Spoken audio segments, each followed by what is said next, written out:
Hey Title Team, Becky Dollins shared with us that we have a mistake in our Canvas course. So not sure if you are using the Canvas, but if you are, we thought we would go ahead and show you really quickly how to fix it.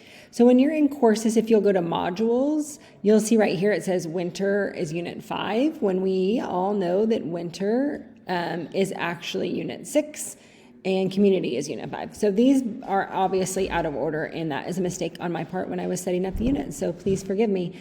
It's a super simple fix. Unfortunately, we cannot go in and fix them for all of you, but you can fix them yourself. So I thought I would show you really quickly how to fix it if you're interested. So you'll click over here on these 3 buttons, and when you'll just hit edit.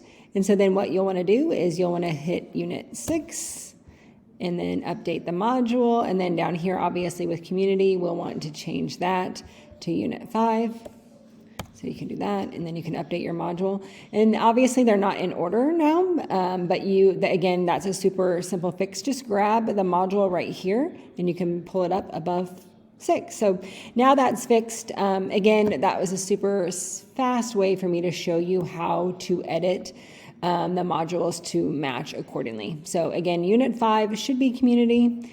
And Unit 6 should be winter. And then, like I mentioned, I had those in the wrong order on the student side of things. So if you're just looking at the teacher side of things, then everything has been right. But if you were using the student course that we created, you'll notice that those modules are out of order. So if you want help, I'd be more than happy to walk you through it anytime. Just give me a call. Thanks so much, guys.